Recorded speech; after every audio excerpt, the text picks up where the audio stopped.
Salah satu peristiwa besar yang terjadi pada sejarah dakwahnya Nabi kita Muhammad SAW.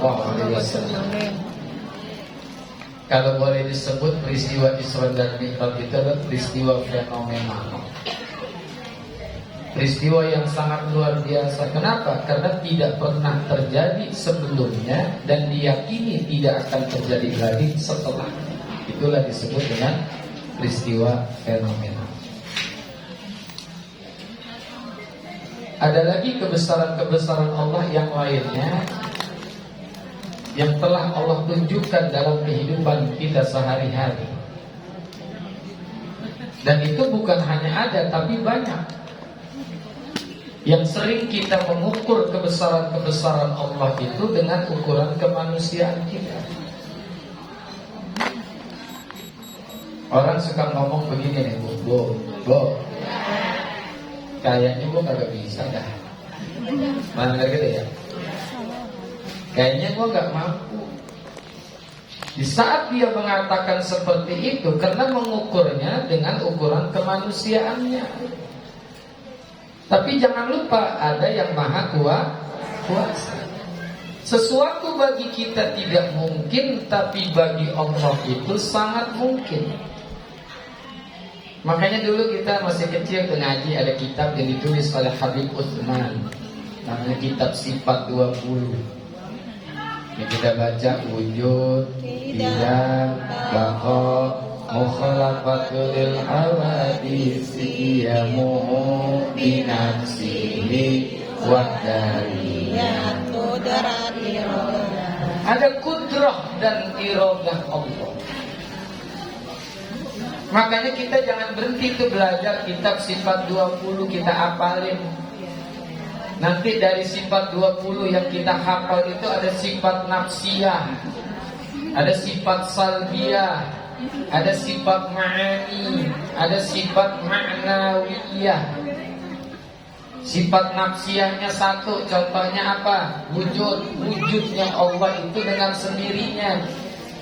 Lam yalid wa lam yulad. Makanya kita nggak boleh nanya tentang Allah itu kapan Allah ada, di mana Allah ada, berapa adanya Allah, dan bagaimana bentuk keberadaan Allah. Itu nggak boleh kita tanya. Kalaupun ada orang tanya, jangan kita jawab. Karena kalau kita jawab, jawabannya pasti salah. Karena pertanyaannya saja sudah salah. Ada orang-orang filsafat ketika ditanya kapan Allah itu ada, mereka menjawab kayaknya benar tapi salah. Mereka menjawab Allah itu ada sebelum kata-kata ada itu ada, dan Allah akan tetap terus ada sampai kata-kata ada sudah tidak ada. Kamu kagak loh? Ya. Gue bingung itu jawabannya. Itu jawabannya salah juga. Pokoknya kita nggak perlu tanya kapan Allah ada, kita yakin aja Allah itu ada, udah selesai. Di mana adanya Allah? Jangan kita jawab. Orang suka jawab gini, Tuhan ada di mana-mana. Ada yang ngomong gitu. Tuhan ada di mana-mana berarti kita menisbahkan Allah itu pada satu tempat. Padahal Allah itu tidak membutuhkan ruang dan waktu. Ada orang ngomong begini lagi, gimana yang di atas aja dah. Lagi-lagi kita menisbahkan Allah pada satu tempat, padahal Allah itu tidak membutuhkan ruang, tidak juga membutuhkan waktu. Orang protes, Ustaz, itu kalau kita baca doa kita nengok ke atas, berarti kan Allah ada di atas. Bukan. Itu hanya simbol kemuliaan, ketinggian daripada Allah Subhanahu wa ta'ala.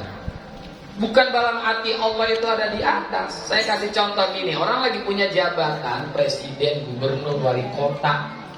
Orang suka ngomong begini, enak banget yang lagi duduk di atas. Kan ngomong gitu? Emang kita lihat presiden lagi nongkrong di atas. Itu cuma lambang saja. Bukan dalam arti presiden itu lagi nangkring di atas. Begitu juga kalau kita nyebut gimana yang di atas, bukan dalam arti Allah ada di atas, bukan. Tuh, paham udah paham? Paham, terima kasih. Wassalamualaikum ini.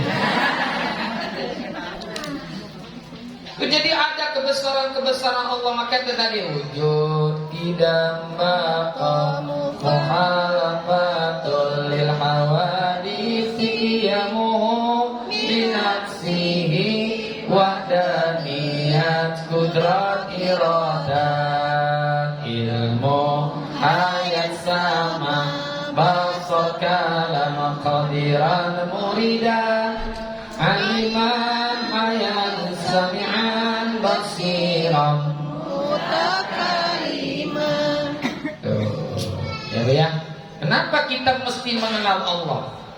Dua aja saya akan sampaikan. Kita mesti mengenal Allah itu agar di dalam hidup ini jangan putus asa. Orang yang beriman hidupnya harus optimis, nggak boleh pesimis. Nggak boleh putus asa, dilarang oleh Allah dalam Al-Quran. Wala tai'asu mir rauhillah.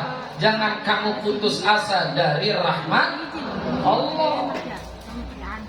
Karena tadi saya katakan sesuatu bagi kita ini nggak mungkin, tapi bagi Allah sangat mungkin. Dan itu disampaikan oleh Ustadz, Isra dan Mi'raj itu kalau ngikutin akal nggak bakalan nyambung.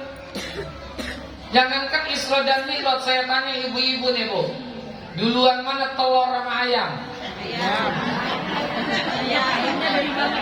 Ibu kan suka belanja nih ya. Duluan mana telur sama ayam? Telur. Telur keluarnya dari mana? Ayam. Berarti duluan? Ayam keluarnya dari mana?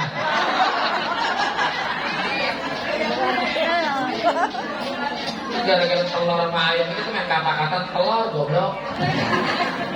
Ayam, awal dari itu. Kan ayat itu jelas, yukhrijul hayya minal mayyiti wa yukhrijul mayyita minal hayy. Apalagi peristiwa Isra dan Mi'raj, makanya awalnya udah subhan. Kalau udah subhana itu di luar akal manusia. Ya. Ini kebesaran-kebesaran Allah itu banyak. Makanya kita di dalam hidup ini jangan putus asa. Kita suka dengar orang ngomong begini nih, kayaknya gue kagak mampu. Itu kan sering kita dengar, kayaknya gue gak bisa. Ada kita baca di dalam riwayat Al-Quran itu menyebutkan ketika Nabi Musa itu pernah diminta oleh 12 kabilah Bani Israel. Ke-12 kabilah Bani Israel itu minta kepada Nabi Musa air. Apa yang diminta? Ibu pernah minta air? Baru kalau dangdutan air. Ada dangdut kan teriaknya air. Kenapa? Panas. Isinya setan. Makanya yang diminta air. Nah, kalau ibu kan di sini acara zikir, mi'raj, nggak pernah teriak-teriak air. Dia kasih air ke sebotol gitu.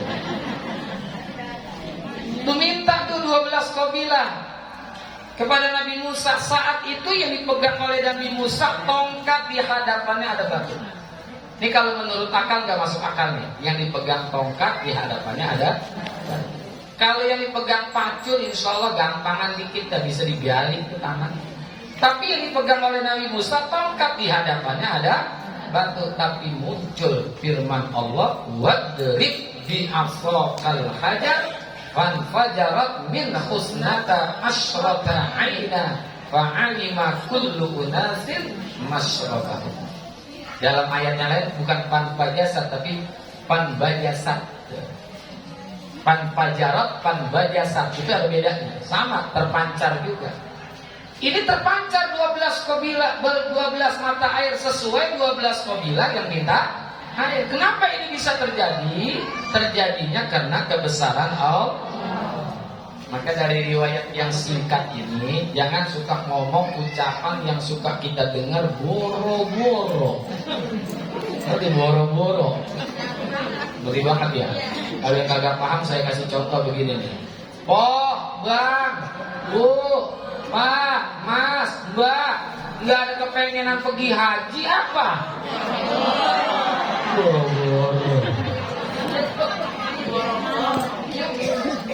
Jangan ngomong boro-boro.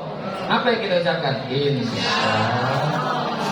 Karena wa masya Allahu kan wa in lam yasha lam yakun. Apa-apa yang Allah kehendaki pasti terjadi, dan apa-apa yang Allah tidak kehendaki tidak akan terjadi. Innama amruhu iza arada syai'a ayyakula lahu. Tuh, setelah kun fayakun ayat berikutnya apa? Fasubhanalladzi. Subhana lagi. Tuh, jangan putus asa karena ada kebesaran Allah. Yang kedua, yang terakhir nih, saya ngajar lagi di Warakasnya. Apaan saya lupa apa ya? Yang kedua, kita mesti mengenal Allah agar kita ini jangan suudzon, buruk sangka, negative thinking kepada Allah. Enggak suudzon kalau orang yang udah kenal Allah mah selalu positive thinking, husnuzon kepada Allah. Karena ulama mengatakan man 'arafallaha 'azzala tuhma wa qala kullu fi'lihi bil hikmah.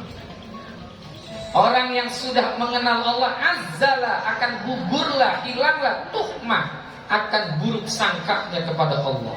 Wa qala, dan orang itu mengatakan kullu fi'lihi bil hikmah, semua apapun yang Allah lakukan pasti ada hikmah. Kadang-kadang kita suka suudzon dalam urusan apa ya? Rezeki. Kita kan kalau minta rezeki nggak pernah dikit. Allahumma aghnini min halalika an haramika. Ya Allah, berikan aku kekayaan yang halal dan jauh dari yang haram. Allahumma inna nas'aluka rizqan halalan thayyiban mubarakan wasi'an katsira. Allah, berikan aku rezeki yang halal, yang berkah, yang thayyib, yang luas, yang banyak. Dari ibu sholat duha, Allahumma in kana rezeki bis sama'i fa'anjir, wa in kana fil ardi fa'arij, wa in kana ba'idan faqrib, wa in kana musiran fayasir, wa in kana qalilan fakasir. Ya Allah, kalau rezekiku masih gantung di langit turunin, kalau masih mendem di bumi keluarin, kalau jauh deketin, kalau susah gampangin, kalau sedikit hafal banget menggir.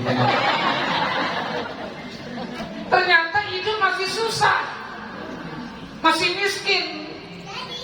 Orang yang tidak kenal Allah, dia akan bilang, gue jadi bingung sama Tuhan. Tuhan maunya apa sih sama gue? Katanya ud'uni astajib lakum, minta kepadaku pasti akan kau berikan. Kok nggak dikasih? Nah, di sini kita jangan merasa lebih tahu dari yang maha. Allah tuh lebih tahu menempatkan orang di mana dan dikasih berapa. Allah tahu. Ada yang jadi ini, ada yang jadi ini, ada yang jadi ini, ada yang jadi ini. Menempatkanmu tahu. Kayak orang bikin acara tahlilan atau tasyakuran.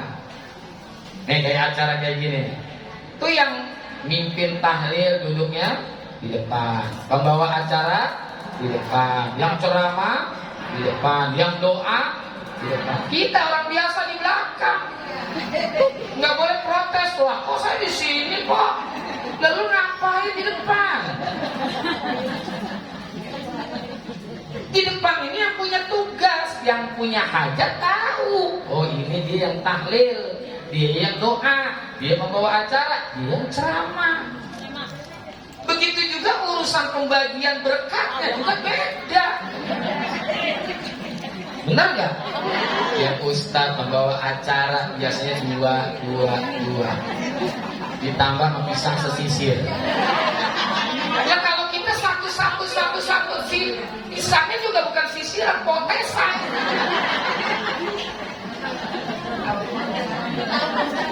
Ya saya kan sering datang acara gitu. Pakai nanya lagi.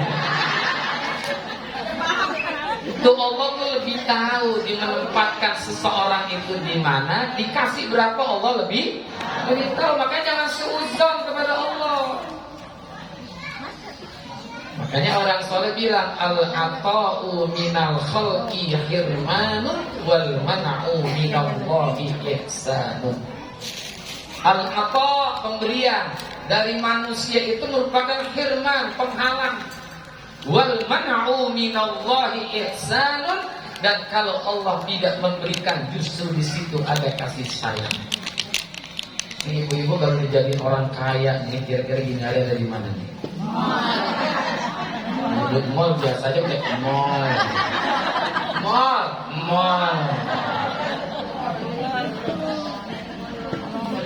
Tuh, ya. Dan Allah memang beda-beda ngasihnya. Ada kaya, ada miskin, beda-beda. Orang satu sekolah aja juga nasinya beda. Jangankan satu sekolah, satu tali pusar. Tali pusar. Satu perut lebih beda. Ada yang empoknya kaya, adiknya miskin. Ada yang adiknya kaya, empoknya miskin. Ada yang bapaknya kaya, anaknya miskin. Ada yang anaknya miskin, bapaknya melarat. Miskin.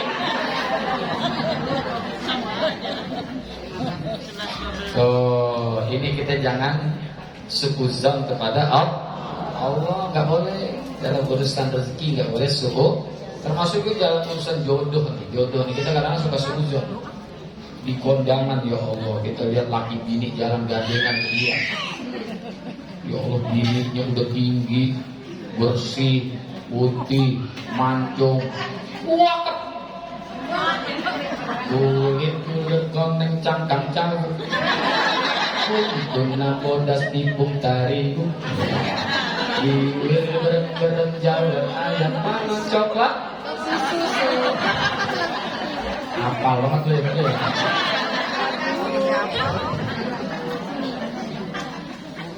Begitu lihat kalau bininya tinggi, bersih, putih, mancung, cakep banget.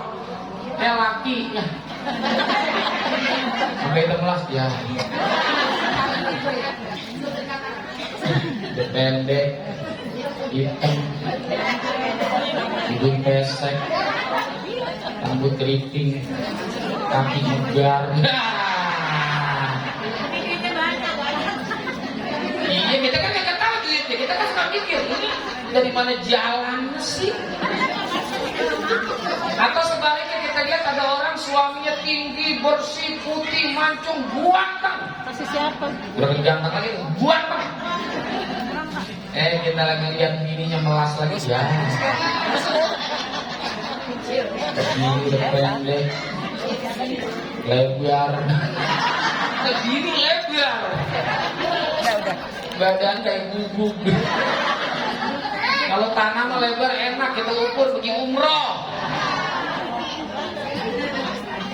Kita pamer ini laki waktu mancung mabuk kali ya. Jangan. Itu emang udah aturan Allah jodohnya. Bener nggak?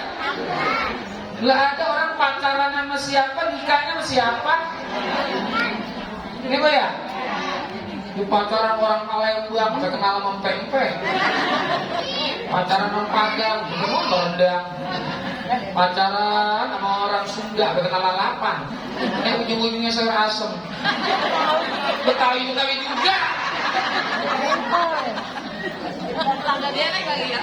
Allah, jodoh tuh jangan suka suuzon. Jadi kebesaran Allah itu. Makanya ayat ada yang menggunakan kata khalaqa, ada yang menggunakan kata ja'ala. Nah itulah yang disebut dengan takdir mubrom dan takdir mu'ayyad. Paham? Terima kasih, mohon maaf. Wassalamualaikum warahmatullahi wabarakatuh.